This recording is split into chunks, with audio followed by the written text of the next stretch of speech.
Are you a mom that has wondered, how do I stop letting this estrangement with my adult child control my life? That's the million-dollar question, right? Well, today I want to share with you some personal experiences that I've had and how I changed my life in the midst of estrangement with my daughter. It's all about finding peace in the middle of the chaos, right? So it's important to know that we have to acknowledge our feelings. We have to understand our triggers. And I want to share with you how I reframed all of that and was able to move forward in the midst of it all. And I know that you can too. So let's dive in. Number one, the first thing we need to do is acknowledge the impact, right? The situation with your adult son or daughter absolutely 100% has led to feelings of loneliness, sadness, and probably some self-doubt, amongst other emotions. But you're probably doubting your ability as a mom. You're probably doubting every decision, or at least many decisions that you have made over the years. But I want you to remember something, that while we need to acknowledge the impact, we cannot let this continue in our own life.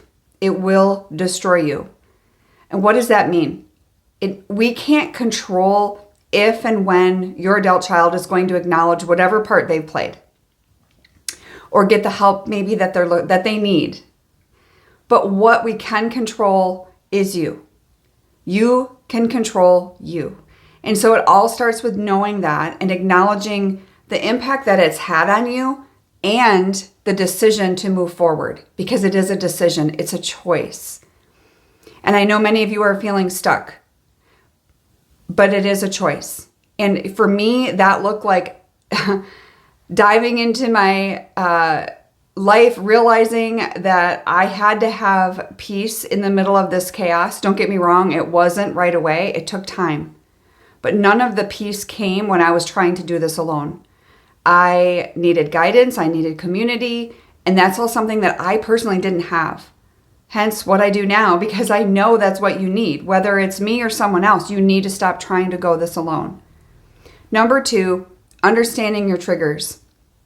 There are going to be certain events or occasions that will trigger super intense emotions, some more than others. So what have those been for you? It might be upcoming Mother's Day, right? It might be their birthday. It might be a holiday. It is difficult to cope with the absence of your child, but it can be done. For me, Christmas was probably the biggest trigger, but so were places. And places that we used to shop or restaurants we used to go to. You know, if you're in the beginning of this, you probably need to avoid those places for a while. You know, that's not running away. It's literally trying to protect your emotional health, which is your responsibility, not anyone else's. And so I just want to encourage you that. For those of you that I've never talked with before and are looking for coaching and you're like, I'm ready to stop trying to do this alone. If that's you, you can click the link below for a discovery call. It is not a coaching call, but it's a consultation. And you can check out the calendar and book a call on that. So I look forward to talking to you. Number three is reframing perspectives. Okay, we talk about this often. And I think it's so important here because we have to reframe those negative thoughts. And we have to find new ways to view the situation. And you get to choose. I can't tell you what to think, but I can help you reframe that thought and turn it into a positive. Like I said, you get to choose, but I can promise you something. If you don't reframe your thoughts and learn how to do this, you are going to be completely miserable and you will not navigate this journey well. Your number one job in this estrangement is to better yourself. This is your season of self-care. This is your season of maybe getting some trauma work done that you may need done from your past. There's no shame in that whatsoever. I have definitely had my share. But I'm going to tell you that this is your season of community, making new friends, doing new things, having new hobbies. This is your season. And I had to learn the importance of reframing my negative thoughts. And for me personally, with the alcohol addiction, I couldn't do that when I was drinking.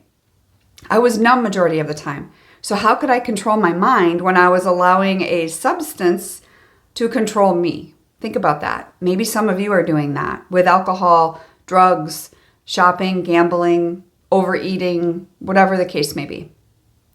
Number 4 is setting boundaries. You may say, well, what do I need boundaries for when my adult child isn't even talking to me? This isn't about them. You need them for yourself. You need to protect your own emotional well-being, not just from them, but anyone in your world that is not going to be helpful in this season. Some of you are setting boundaries around your adult children or needing to when it comes to maybe disrespect and nasty texts and those kinds of things. Those are very logical boundaries that you need to put up. But the big word, the boundary word, I know everyone's throwing it around, but it's really self-preservation and self-care. And I promise you this too, nobody's going to do this for you. You have to implement it. And if you need guidance, you know where to find me, right? These are all things that we talk about in my group coaching and my one-on-one coaching. But at the end of the day, if it's not with me, you need to go find somebody that you can coach with. Go find a therapist if that's what you feel you need. But just go get help. You need a community of other moms also that are going to be able to walk this road with you. Because going it together is so much easier than trying to do it alone. So I'll see you next time. God bless.